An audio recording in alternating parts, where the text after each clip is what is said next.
կոնֆլիկտը։ Տեսեք, երկուստ էլ խոսում եք ակնհայտ դավադրության մասին, ներսից իրականացված եւ իրականացվող, եւ ես ուզում եմ հետեւյալ հարցը տալ. դա անհրաժեշտ հայրենասիրության պակասով է բացատրվում քաղաքական վերնախավի, թե կա ավելի այսպես իրենցից ոչ կախյալ պատճառ, գործոն։ Ես չեմ հավատում եւ որևէ փուլում չեմ հավատացել միջազգային անհաղթահարելի ճնշման առկայությանը։ Այդպիսի ճնշում երբեք չի եղել։ Եղել են, ասենք, միջազգային հանրության կողմից եկող ինչ որ ազդանշաններ, որոնք ամբողջությամբ պայմանավորված են եղել մեր տվյալ դեպքում երկու կողմի, Հայաստանի եւ Ադրբեջանի, պաշտոնական Երևանի եւ պաշտոնական Բաքվի դիրքորոշումներով, եւ դրանք երբեք չեն պարունակել ճնշման, ուժի սպառնալիքի կամ որևէ,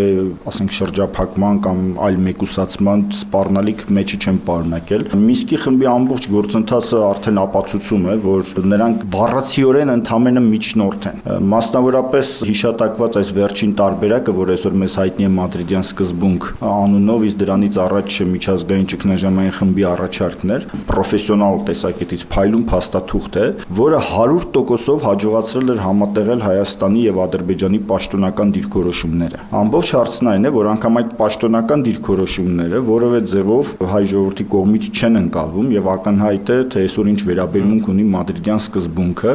հայկական միջավայրում եւ մենք ակնհայտ հակասություն ունենք պաշտոնական դիրքորոշման եւ հայ ժողովրդի կամքի միջեւ։ Անդրադառնալով մյուս խնդիրներին, թե ինչքանով է այս հարցը իրավական տեսակետից կոռեկտ, ճշգրիտ 100%-անոց ճշտության առումով։ Բանը նրանումն է, որ եթե մենք այս իրավական հակասությունների բուռն ժամանակաշրջանում փորձենք ամեն ինչին համապատասխանել, մենք ի վերջո ոչի բանի չենք համապատասխանի, որովհետև այդ հակասությունները իսկապես շատ են եւ խորն են։ Առաջինը, որ պետք է իրավական դաշտից հեռացվի, այն որոշումներն են, որոնք վերաբերում են գոյություն չունեցող պետությանը, Խորհրդային Միությանը։ Մենք հաճախ ենք սիրում Արցախի իրավական անկախացման փաստարկների մեջ հիշատակել, որ ԽՍՀՄ օրենքների տառին համապատասխան Արցախը անկախացել է։ Նախ դա սուտ է։ Հանրաքվեն իբր թե որ պետք է համապատասխաներ ԽՍՀՄ Միութենական Հանրապետությունների անկախացման օրենքներին, կարելի է դնել օրենքները կետ առ կետ նայել, բոլորովին Արցախին չէր վերաբերում, դա վերաբերում էր միայն Միութենական Հանրապետությունների անկախացման ժամանակ ինքնավարությունների իրավունքներին։ Իսկ մենք գիտենք, որ Ադրբեջանը անկախացման փորձ ԽՍՀՄ օրոք ամենայն դեպս չի ունեցել, նա արդեն ամենավերջին փուլում է հռչակել իր անկախությունը։ Երկրորդը, դավադրություն, երբ որ ասում ենք, դավադրությունը ենթադրում են նաև այն գործողությունները, որ պարոն Ղուկասյանը հիշատակեց, որոնք վերաբերում են այդ դավադրության ներառմանը մեր իրավական տիրույթ, օրինակ ասենք ԱՊՀ-ի որոշումը կամ չգիտեմ մի քանի այլ որոշումներ։ Չնայած այստեղ էլ մեծ հարցեր կան, որովհետև Հայաստանը երբ որ վավերացրել է, այնտեղ ճշգրտում չի արել, թե ինչ սահմանների մասին է խոսքը։ Ասենք պետք է հարգեն միմյանց սահմաններ, այսպիսի ընդհանուր ձևակերպումներ են եղել, ինչպես ԱՊՀ այդ փաստաթղթում, այնպես էլ ՄԱԿ ընդունվելիս, այնպես էլ ԵԱՀԿ-ում անդամակցելիս, այս բոլոր ժամանակներում երբեք չի ճշգրտվել, թե այդ սահմանները որոնք են արձանագրություններում։ Եվ քանի որ Հայաստանը ԽՍՀՄ-ից դուրս է եկել արդեն որոշ սահմաններով, ես չեմ ասում, որ դա բացարձակապես եւ 100%-ով ամբողջ աշխարհի կողմից ընդունվում է, բայց դա արդեն բավարար իրավական հիմք է սեփական դիրքորոշումը հիմնավորելու համար։ Եվ կարծում եմ, որ այն, որ անկախության հռչակագրում Հայաստանի գլխավոր կետերից մեկը, հենց առաջին կետերից մեկը դա Արցախի միավորման որոշումն էր, եւ այդ անկախության հռչակագրին էլ այսօր գտնվում է մեր սահմանադրության հիմքում, դա գրված է մեր սահմանադրության մեջ։ Հետևաբար ցանկացած մնացած օրենքները մենք ուղղակի կարող ենք սրանց ստորադասել կամ ուղղակի տեղափոխել մեկնաբանությունների դաշտ, որը միանգամայն իրատեսական է։ Մինսկի խումբը հենց իր գործունեությամբ արդեն ցույց է տալիս, որ այն բոլոր խորհրդային օրենքները, այն բոլոր միջպետական համաձայնությունները իր համար ընդամենը երկրորդային նշանակություն ունեն։ Այսօր գնում է քաղաքական պայմանավորվածությունների process։ Ինչպես կպայմանավորվեն։ Օրինակի համար այդ 2001 թվականի տարբերակը, որ հիշատակվեց տարածքային փոխանակման, դա արդեն ամեն ինչ ջնջում է, այսինքն եթե Ադրբեջանն ու Հայաստանը կարող են պայմանավորվել, Ադրբեջանը ասի լավ, Լաչինը ձեզ, մնացածը մեզ, այսպիսի ձևակերպումներ կան, ուրեմն արդեն այն մնաց մնացած process-ները կարելի է ծալել դնել մի կողմ, սակայն չի կարելի ծալել եւ մի կողմ դնել ժողովրդի ինքնորոշման իրավունքը եւ ամբողջ հարցն այն է մեր համար այդ ինքնորոշման իրավունքը որն էր 89 թվականի դեկտեմբերի 1-ը, երբ որ ժողովրդական շարժման պահանջով այն ամրագրվեց, թե այն կեղծ թատրոնը, որ մենք ինքներս խաղացինք 91 թվականին ստիպելով Արցախին, Երևանից ստիպելով Արցախին, որպեսզի նրանք նախ անկախություն հռչակեն, հետո մի հատ էլ հանրաքվե կազմակերպեն մարդու իրավունքների օրը։ Սա այսպես իրավական բաներին շատ կուրքի պես վերաբերվելու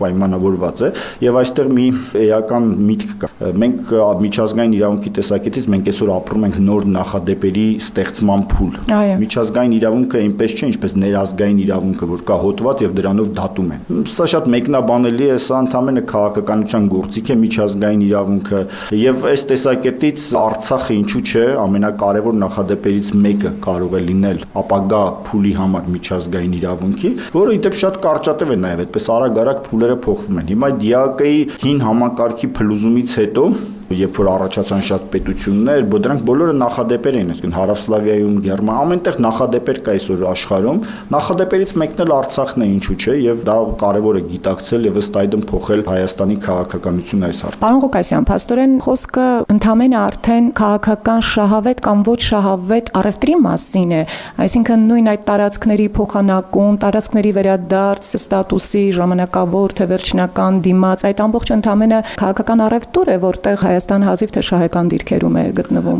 Մինսկի խմբի ֆորմատը ի սկզբանե հռչակված էր որպես քաղաքական որոշում որոնելու ճանապարհ, այսինքն իրավական գործոնները, իրավունքը որպես այդպեսին ացանցիալ վիճակով է ներկա, բոլոր որոշումները, որոնք որ առաջարկվում են համանախագահների կողմից,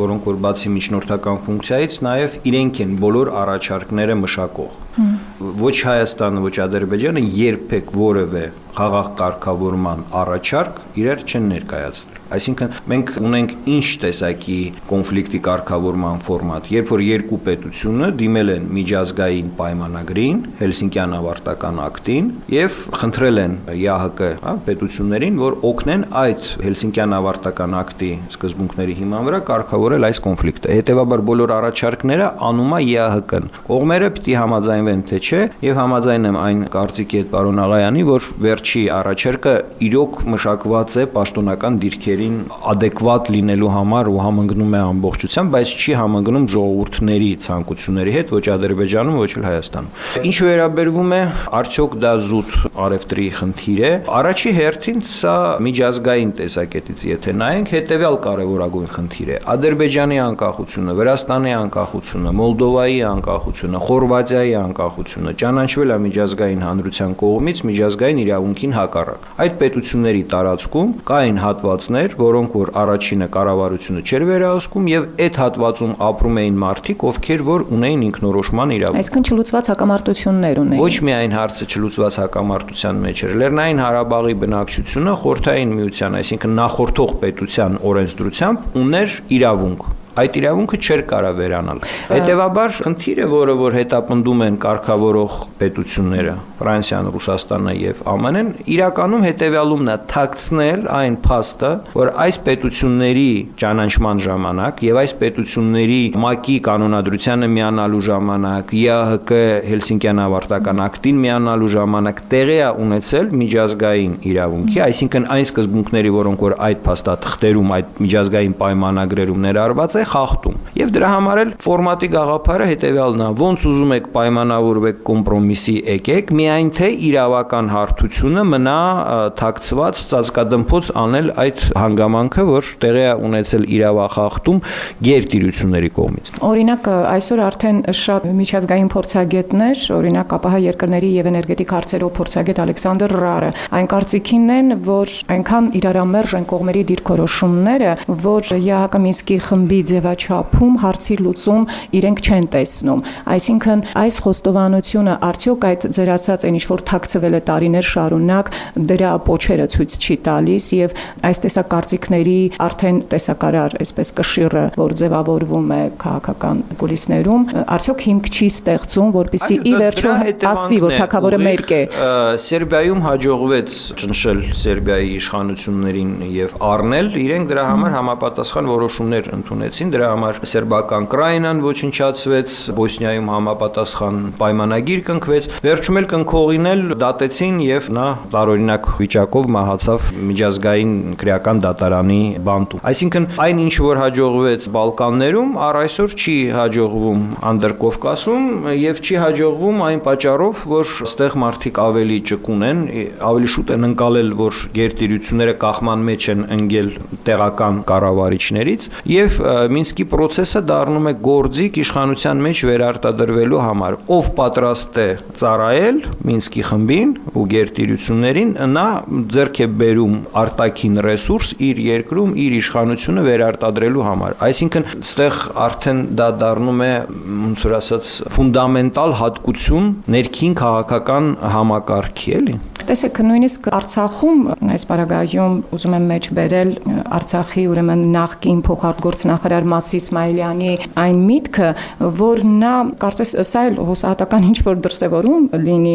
նա արդեն հույսը դնում է նորից դրսի, այսպես դրսում խաղացող դերակատարների կողմից ինչ որ փոփոխության վրա եւ ասում է, որ այսօր Ադրբեջանը պահանջում է, որպեսզի Ֆրանսիան դուրս գա համանախագահող երկրների շարքից, որովհետեւ նա անաչառ չի կարող լինել եւ ասում է որ սա մեծ հույսեր է ներշնչում որ այս դեպքում գուցե թե Ֆրանսիան որպես պատասխան քայլ ճանաչի Լեռնային Ղարաբաղի Հանրապետության անկախությունը այսքան մեր հայացքը դարձյալ հարցի ներսը չի ուղղված այլ դրսից կոսմետիկ ցավոք սրտի հատկապես Արցախի քաղաքական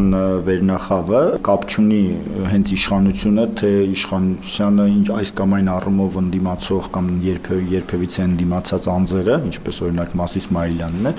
նրանք հաճախ գտնվում են այդ նույն պատկերացումների շրջանակում, որը ձևավորվեց վերոհիշյալ դավադրության արդյունքում։ Այսինքն Արցախում հիմա ձևավորվել է քաղաքական գործիչների մի շերտ, որոնք նույնիսկ հաճույք են ստանում իրենց նախագահ, նախարար լինելուց եւ չեն պատկերացնում, որ իրենք սովորական մարզպետ են կամ վարչության պետ իրականում,